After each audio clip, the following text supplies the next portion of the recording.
Hi, ladies and gentlemen. Morning Ravenberg here again. The spirit that I'll be discussing, I'm just going to cut straight through it.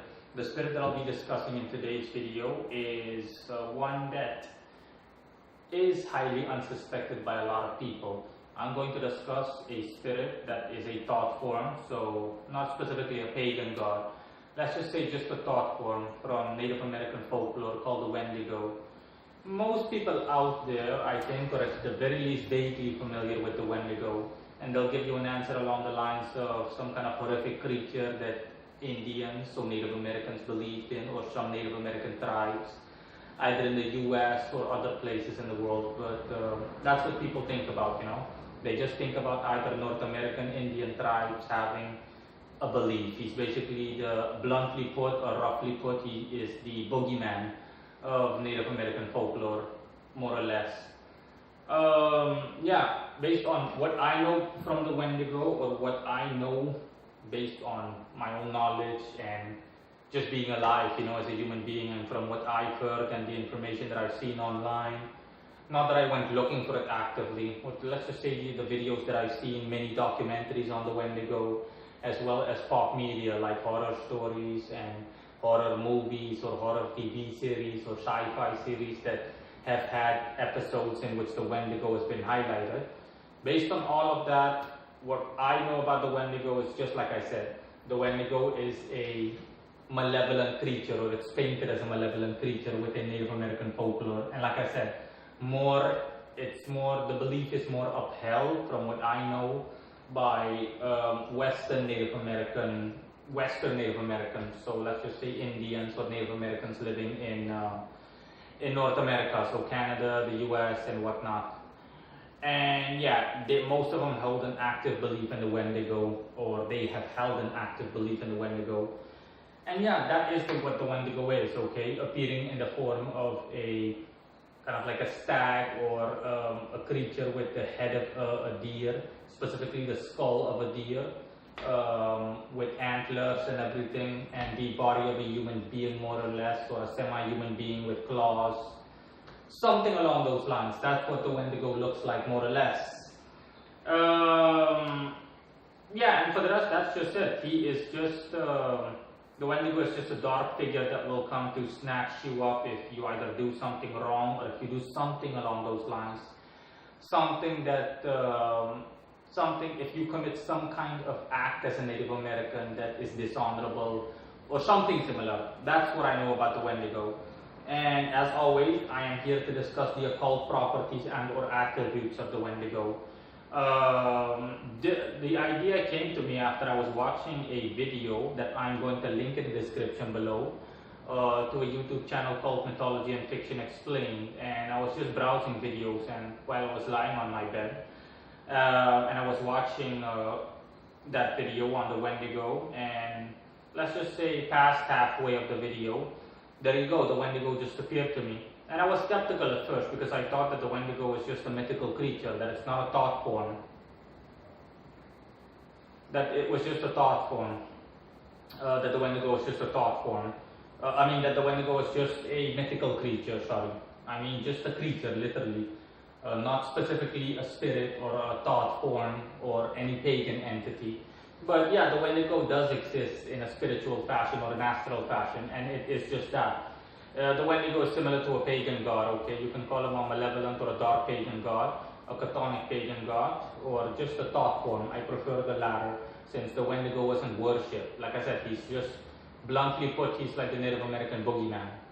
So he is just an entity that was brought into existence, and reminds me a bit of the Egyptian god Apep or Apophis. But again, I'm not going to deviate from the topic here. In any case, the Wendigo is, he asked me if I could do a video on him, and that's what I'm doing right now. And that he still has things to offer to people, and he can also offer his services to me. He'd be more than willing to, if the need ever be, despite the fact that he knows that it's highly unlikely that I'll ever make use or have need of his services. I have so many spirits already.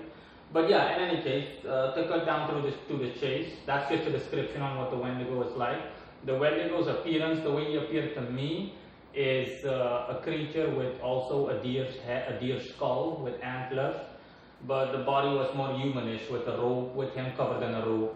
So let's just say, just think of a cultist, a stereotypical cultist portrayed in pop media, just a figure dressed in a robe. This robe was white, but colors are subjective, it can change to black or anything, with his hands just sticking out, and instead of just a human being's head, he had the head of a deer skull with antlers, like I said.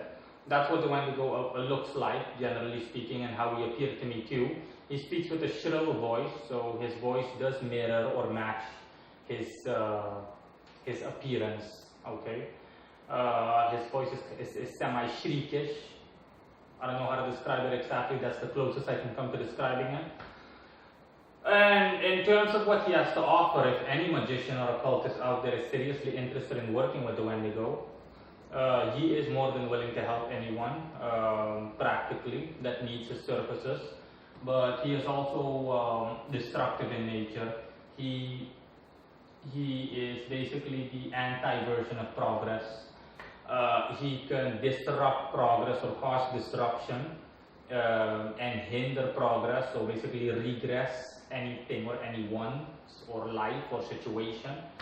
And that's what he deals with. The Wendigo is more attuned to nature, so he's more terrestrial in nature, astrally speaking. And he corresponds to the zodiac sign 18 degrees in Taurus. So from a planetary perspective, he can be attributed bestly to Venus. But he is more elemental in nature, let's put it that way. Let's just call him a dark, elemental, pagan thought form. That's the best way to describe him from an occult perspective. Let's see. And yeah, that is it basically on the Wendigo. The Wendigo can, what he has to offer is more deeds of a dark nature or malevolent nature.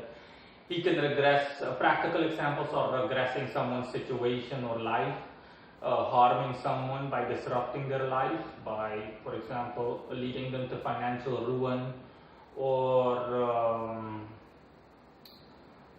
just disrupting their life as a whole, just halting the progress in their life, and instead of progressing, making them regress.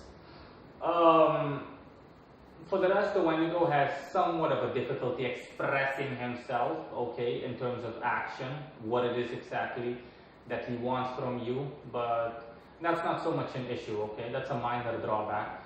But he is driven by what he does.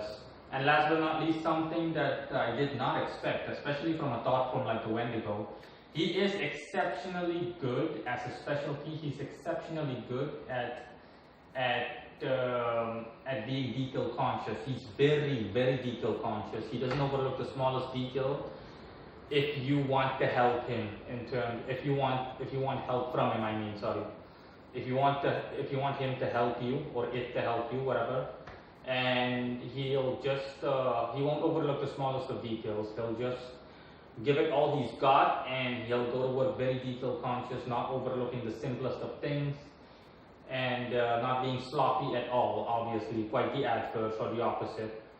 And it also comes to a term in mundane affairs that applies to mundane affairs, and also in communicating with you. So he'll be asking you specifically what you want to happen and what way you want it to happen if you have need of his services. And that is all for the Wendigo.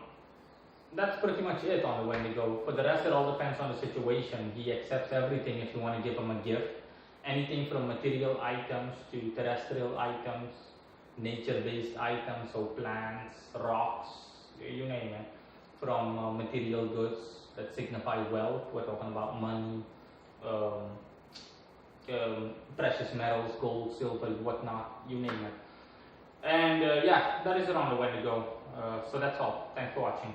Bye. And last but not least, you can check out the links in the description below. I'm going to put a bunch of stuff out there. The video that I was watching, his Wikipedia page for the people that want to know all about the Wendigo and by some happenstance have not heard of him, you name it. That's all. Bye.